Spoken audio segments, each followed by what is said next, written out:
জ্বালানি গ্যাসের ক্ষেত্রে যে সমস্যাগুলো আছে, বিদ্যুৎ গ্যাসের ক্ষেত্রে যে সমস্যাগুলো আছে, এই সমস্যাগুলো সমাধানের জন্য সেখানে বিরোধী দলের পক্ষ থেকে সংসদে কিন্তু সেখানে প্রস্তাবনা দেয়া হয়েছে। জামাত ইসলামী আবার স্মরণ করে দিয়েছে যে 10 দফা প্রস্তাবনা, সেখানে জামাত ইসলামীর পক্ষ থেকে বলা হয়েছে আমরা আমরা আপনাদেরকে শুরু থেকে আমরা বলেছি, আমাদের বিরোধী দলের নেতা শুরু থেকে বলেছে যে আমরা গঠনমূলক সেখানে আমরা ভূমিকা রাখতে চাই। আপনারা 5 বছরের ম্যান্ডেট নিয়ে যেভাবে হোক, ইলেকশন ইঞ্জিনিয়ারিং মাধ্যমে হোক, যেভাবে হোক আপনারা ক্ষমতা এসেছেন, আমরা মেনে নিয়েছি এবং আমরা সেভাবে আমরা রোল প্লে করছি। জামাত ইসলামী বলেছে, জামাত ইসলামের বিরোধী দলের নেতা তিনি বলেছেন আমির, আজকে যে আপনারা সেখানে দায়িত্ব পালন করেন, যেখানে আপনাদের ভালো কাজগুলো সেখানে আমরা সেট করব, আপনাদেরকে অভিনন্দন জানাবো, সহযোগিতা করব, আর যেখানে আপনারা ভুল করবেন সেখানে আমরা ভুল ধরে দেওয়ার চেষ্টা করব।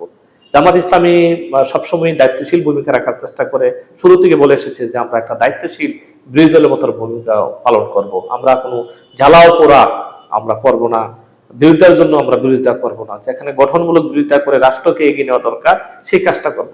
আমাদের রাষ্ট্রটা আজকে এই 55-56 বছরে যদি আমরা দেখি যে আমাদের বিরোধী দলের নেতৃবৃন্দ একটা টেবিলে আসলে বসতে পারে নাই। অন্তর্বর্তীকালীন সরকারের সময়ে এই বাংলাদেশের 43টি রাজনীতি সংগঠন প্রায় 6 মাস একটা টেবিলে বসার সুযোগ পেয়েছে, এটা হলো বিরল একটা ঘটনা।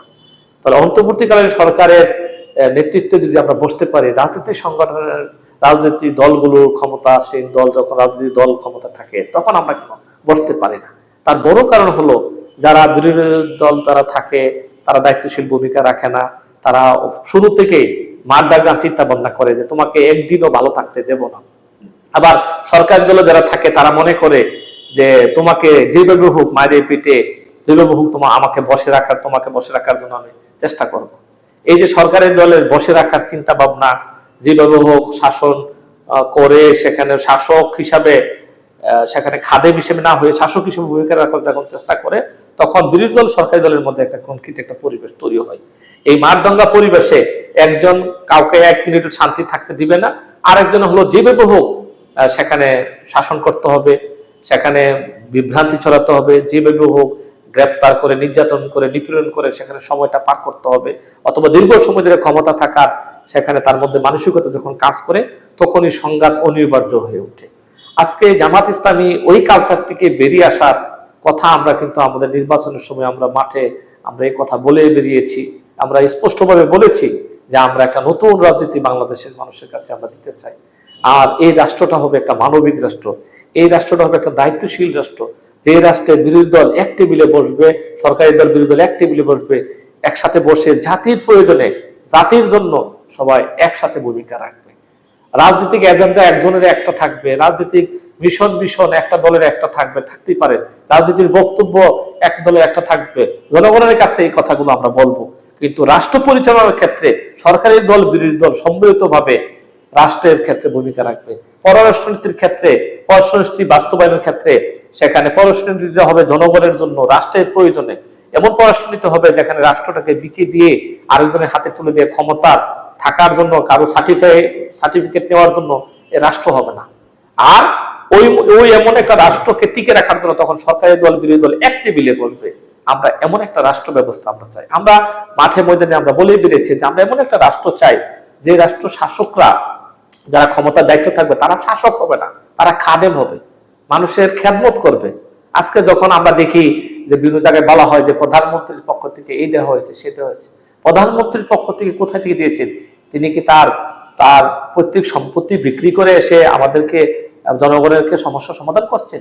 তিনি রাষ্ট্রের দায়িত্বে আছেন, রাষ্ট্রের জনগণের ট্যাক্স পেটের টাকা নিয়ে যে টাকা সেখানে কোষাগারে জমা হয়, ওই কোষাগার থেকে মানুষের প্রয়োজন মেটানোর জন্য তিনি ভূমিকা রাখেন। সেখানে এই যে বলা হয় যে প্রধানমন্ত্রীর পক্ষ থেকে দেওয়া হয়েছে, এগুলো রাজনীতিক সেখানে আসলে ভুলই। আমরা চেয়েছিলাম যে এমন একটা রাষ্ট্র হবে যে রাষ্ট্র যিনি খাদেম, কোন কাউকে মানে তিনি খাদেম হবেন, মানুষের খেদমত করবেন, মানুষের উপকার করতে গিয়ে খুঁটা দিবেন না। কিন্তু আমরা এখন লক্ষ্য করছি এটা একটা খুঁটা দেওয়ার মতন, যে তোমাকে তো আমি এই দিচ্ছি সেই দিচ্ছি, তোমাকে আমি বাঁচিয়ে রাখছি, তোমরা কৃতজ্ঞতা প্রকাশ করো না কেন? আজকে মার্গের মধ্যে বিএনপি নেতাদেরকে আমরা যখন দেখি যে বলে জামাত ইসলামকে খুঁচা দিয়ে যে তোমরা তো অনেক ভালো আছো, হ্যাঁ, তোমরা আমাদেরকে কৃতজ্ঞতা প্রকাশ করো না কেন? বিরোধী দলের একজন মানে সংসদ সদস্য ব্যারিস্টার রুবিন ফারহান কিন্তু বলেছেন যে আমাদের বিএনপির জামাতের অনেক নেতৃবৃন্দ এই কথাটা বলেছেন সংসদে, যে আজকে বর্তমান সরকার চাচ্ছে যে আমরা তাদেরকে কি করি, শুধু তোষামোদী করি, আমরা এখানে একটা ভঙ্গুর বুড়ি দলের ভূমিকা পালন করি। তারা যে ভালো কাজ করেছে এই কথাটা শুধু আমরা বলি, কিন্তু তাদের ভুলগুলো আমরা ধরিয়ে দেওয়া, এই বিষয়গুলো তারা সহ্য করতে পারে না। আর সহ্য করতে না পারার কারণে আজকে দেখি যে একটা একটা একটা কঠিন একটা পরিবেশ আমাদের তৈরি হয়েছে। আজকে জ্বালানি নিয়ে যে সমস্যাটা হয়েছে, এই সমস্যাটা রাষ্ট্র একা পারবে না।